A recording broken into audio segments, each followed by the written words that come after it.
Hello नमस्कार भाई, कैसे हो आप सभी। आई होप कि आप लोग बहुत ही अच्छे होंगे, एंजॉय कर रहे होंगे।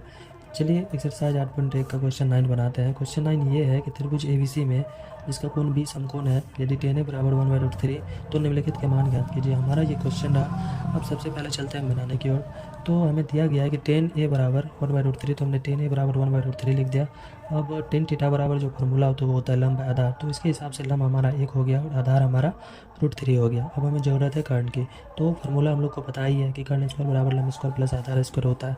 तो हमारा जो लंब है वो 1 है, तो इसलिए 1 का स्क्वायर हो गया, प्लस जो हमारा आधार है वो √3 है, तो √3 का स्क्वायर हो गया। अब 1 का स्क्वायर 1 और √3 जब आपस में 2 बार गुना होगा तो 3 हो जाएगा। अब 1 में 3 जोड़िएगा तो 4।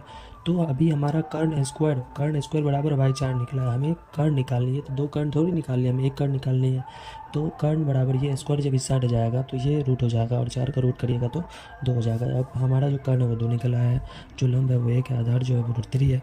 चलिए अब हम ये दोनों बनाने की ओर चलते हैं। तो हमारा साइन ए बराबर √3/2, यानी कि साइन ए के हिसाब से जो लंब है वो √3 है, तो हमने √3 लिख दिया। जो हमारा कर्ण है वो तो फिक्स ही है, तो कर्ण 2 है, तो हमने 2 लिख दिया। फिर कॉस सी के हिसाब से अगर आप देखिए तो आधार है √3 और कर्ण जो है वो 2 है, यानी कि आधार बाय कर्ण cos थीटा बराबर होता है, तो हमने वही लिखा। फिर देखिए कॉस ए के हिसाब से cos थीटा बराबर फार्मूला होता है आधार बाय कर्ण, तो कॉस ए के हिसाब से जो आधार है वो 1 और कर्ण जो है वो 2 है, तो हमने 2 लिख दिया। फिर उसके बाद साइन सी के हिसाब से जो हम अगर देखें तो हमारा जो लंब है वो 1 है और जो हमारा कर्ण है वो 2 है, क्योंकि फार्मूला भी यही कहता है कि लंब बाय कर्ण, तो हमने ये लिख दिया। अब इसका आप कैलकुलेशन करिएगा तो √3 को अगर 2 बार गुना करिएगा तो ये 3 हो जाएगा, और 2 को आप गुना करिएगा तो 4 हो जाएगा, तो 3/4 हो गया। प्लस अब ये दोनों को आपस में अगर गुना करें तो एक को गुना करेंगे, 1 को, और 2 को गुना करें तो 4 हो गया। और आप इसका ये भिन्न का जोड़ कर लीजिएगा भाई, तो आंसर 1 आएगा। दूसरा क्वेश्चन ये है हमारा कि cos A minus sign A into sine से।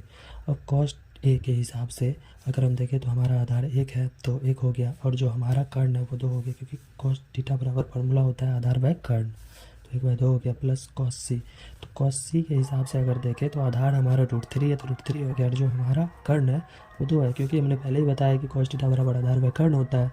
अब मैंने से माइनस दिया साइन थीटा बराबर लंब बाय कर्ण, लेकिन कोण ए के हिसाब से, कोण ए के हिसाब से जो हमारा लंब है वो तो √3 है, और बाय कर्ण क्या है 2 है, तो √3/2 इंटू साइन सी के हिसाब से हमें लेना है। तो साइन सी के हिसाब से अगर देखें तो हमारा जो लंब है वो 1 है, √3 है, सॉरी साइन सी के हिसाब से जो हमारा साइन थीटा बराबर होता है लंब बाय कर्ण, तो साइन सी के हिसाब से हमारा जो लंब है वो 1 है और कर्ण जो है वो हमारा 2 है। अरे यार, तो 1/2।